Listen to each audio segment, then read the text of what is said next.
أعوذ بالله من الشيطان الرجيم. بسم الله الرحمن الرحيم.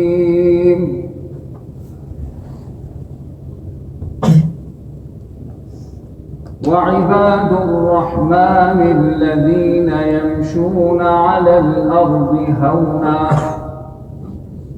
وإذا خاطبهم الجاهلون قالوا سلاما والذين يبيتون لربهم سجدا وقياما والذين يقولون ربنا اصرف عنا عذاب جهنم إن عذابها كان غراما إنها ساءت مستقرا ومقاما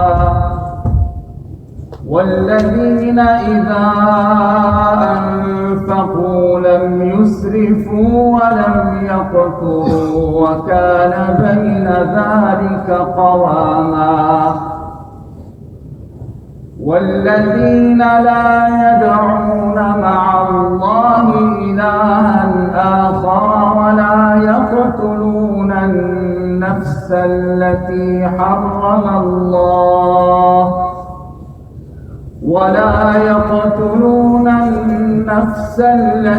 حرم الله إلا بالحق ولا يزنون ومن يفعل ذلك يلقى أثاما يضاعف له العذاب يوم القيامة ويخلد فيه مهانا إلا من تاب وآمن وعمل عملا صالحا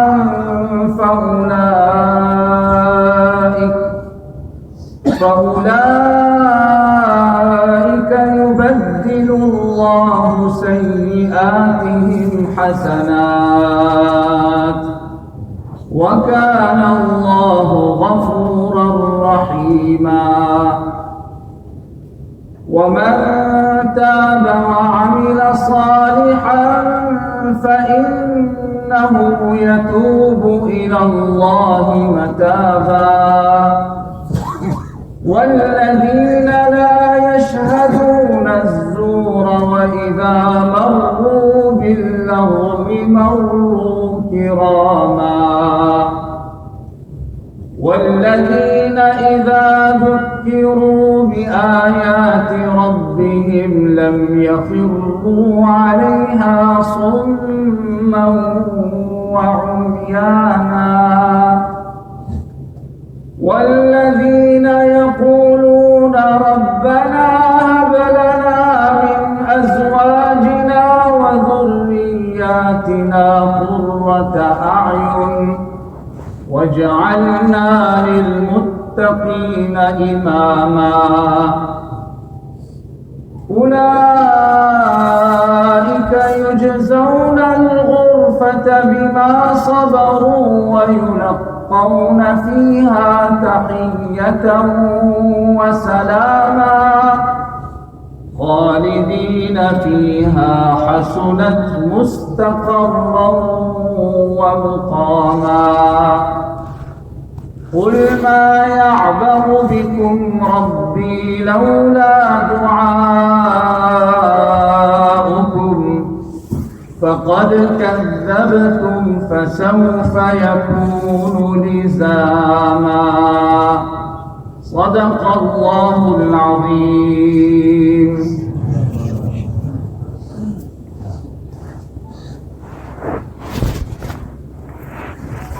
بسم الله الرحمن الرحيم نحمده ونصلي ونسلم على رسوله الكريم أما بعد. First and foremost, I'd like to thank my honorable Ustad, Maulana Ayyub Surti DB for thinking of me and calling me before I even arrived and inviting me to attend this auspicious progress. I said to him at the time, कि इस्तिफादा की नीयत से और अपनी इस्लाह की नीयत से मैं हाजिर होने के लिए बिल्कुल तैयार हूँ, बल्कि मैं अपनी सआदत समझता हूँ. That in attending, my intent would be for my own spiritual upliftment rather than coming to share something with you which I am in need of myself. Despite all of that, here I am seated before you by his order and his command, and I have recited some verses of the Quran to you, and I will share a few words, just a very few words. Firstly, so that Allah subhanahu wa ta'ala grants me the tawfiq firstly, and all of us, that we make amal upon it. We are here on this earth for a very short lifespan of each human being in the words of Rasulullah sallallahu alayhi wa sallam, between 60 and 70 years. Generally, that's the lifespan of every human being. Of course, some live much earlier, and there are the very few who may depart from this world a little later than that. And the purpose for our existence and being here on this earth is well known, and that is for the worship of Allah subhanahu wa ta'ala. وَمَا خَلَقْتُ الْجِنَّ وَالْإِنسَ إِلَّا لِيَعْبُدُونَ. Allah has not created, Allah says, I have not created ins and jinn, humankind and jinn kind, but that they worship me. So this is the object that we have been sent on this earth with, and that is to worship Allah subhanahu wa ta'ala.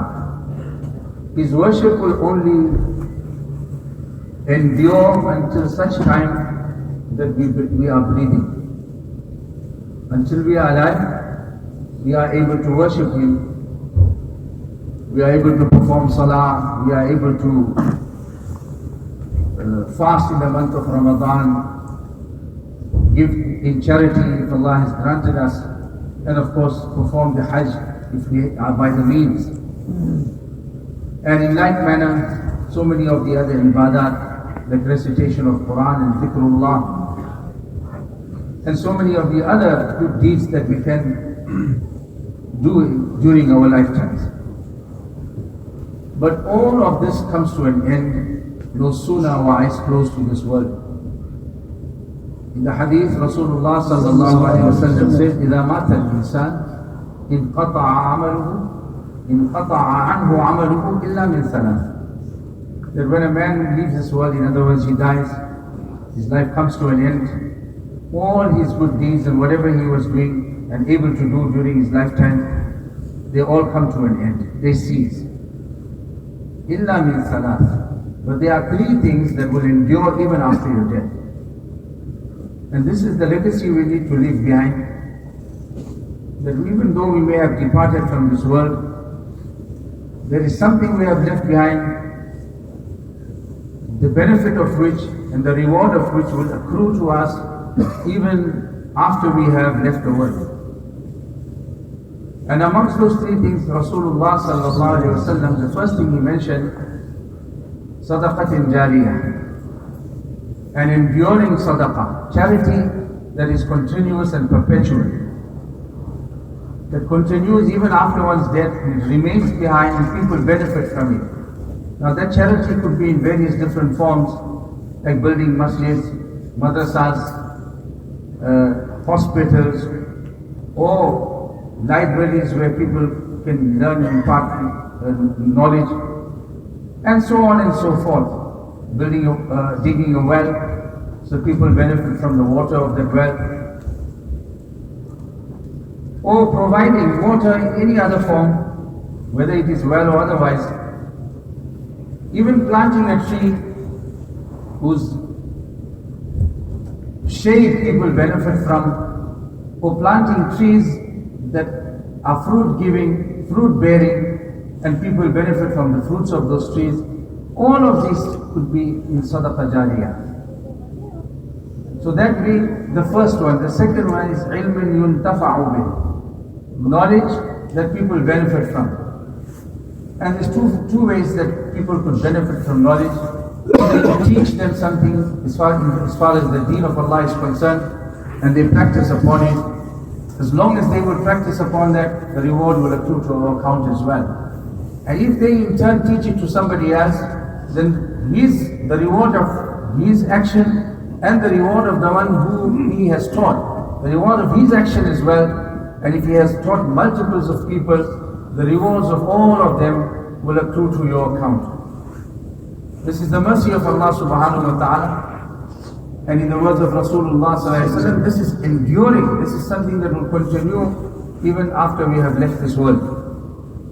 And the third one is, of course, and the second part is, if you've written a book, or you bought a book and gave it to somebody and he read and he practiced upon it, all of that, till such time that that book is in use and people are benefiting from it, the reward will come into your account as well. And the third thing mentioned in the hadith is وَلَدٍ صَالِحٍ يَدْعُو لَهُ, that righteous offspring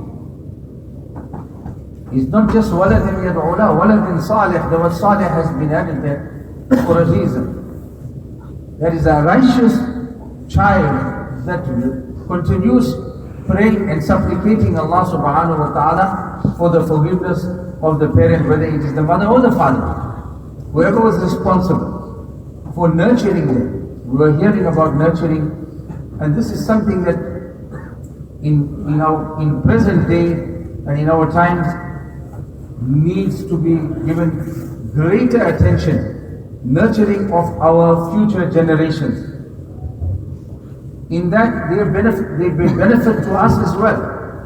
Everybody invests in their child, even if it's for dunya, that somewhere along the line, in my old age, if my child, I educate him and give him the skills required to go out there and earn a living and make a good life, I can reap some of that benefit and it will be beneficial for me.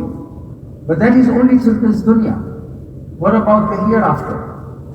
The hereafter is بَلْ تُكْثِرُونَ الْحَيَاةَ الدُّنْيَا. People generally give preference to this worldly life, whilst وَالْآخِرَةُ خَيْرٌ وَأَبْقَى. That the hereafter it is better and it is enduring. It will continue, it is perpetual, unending. So do we give preference to the unending over the life that is going to come and terminate and is going to end? It will be very short-sighted. So each person, he invests in his future. He invests in his future, that in my old age, if I've invested correctly, it will be beneficial for me. But that is only until one's lifespan in this world. The real life is the life of the hereafter. What have we invested for that life, the ultimate and the unending and our final destination, and that is the life of the hereafter? This is what is required, and this is what is being spoken about. The challenges are great. The challenges that we are facing in these times are great. And as far as the upbringing and the tarbiyah of our children is concerned, the challenges are very great. We know about it, we are hearing it, what they are trying to instill in the young minds of our children, and what they are trying to turn them into, totally opposed to what our deen and our sharia will allow. This is the type of thing that we are facing. Children are coming into our madrasa. I was just relating to some of my students just a little while before I arrived here, that one ex-student of mine who teaches in some place in a maktab, he said to me that, a 7 or 8-year-old child, boy, came to madrasa the other day, and he comes and he asks me that Ustad, will it be possible that tomorrow I wear an abaya and come to madrasa? An abaya is a girl's attire. A boy wanting to dress in a girl's attire and is asking, he's not even feeling bashful or shy about asking his Ustad, because he has been desensitized to these things. In the environment that they are going out there, this is what is being pushed and desensitizing our children towards such things. So this is the type of question, how do we respond to that? As parents, we have a responsibility to our children that we update ourselves and we are aware of these challenges. We speak to our ulama and we speak to our scholars and get the correct answers and how to deal with these situations. And I was saying to them as well, as ustads, those who are here seated here, this is a challenge for you as well, that in that classroom environment, in that 2 hours that the child spends with you in the afternoons or in the morning, whenever it is, these are the challenges that the child is facing. How are we going to counter that? This is the challenge of the day. The tarbiyah of our children, there's an assault on it. There's an assault on it from all directions to take us far away from our deen. Allah subhanahu wa ta'ala grant us tawfiq to understand these things and prepare for the everlasting life of the hereafter in giving our children a good tarbiyah, that will be an asset for us not only in this dunya but an asset for us in the hereafter. Allah grant me tawfiq. These are the few words that I would like to share. Allah accept your coming here, and Allah grant us and make us from amongst the Ahlullah. Allah subhanahu wa ta'ala grant us the tawfiq that we live our lives in conformity with the teachings of the Quran and Sunnah, and when we depart this world, Allah grant us iman we depart, and the kalima on our tongues. And akhiru da'wana alhamdulillahi rabbil alameen wa sallallahu ala sayyidina Muhammad wa ala alihi wa sahbihi.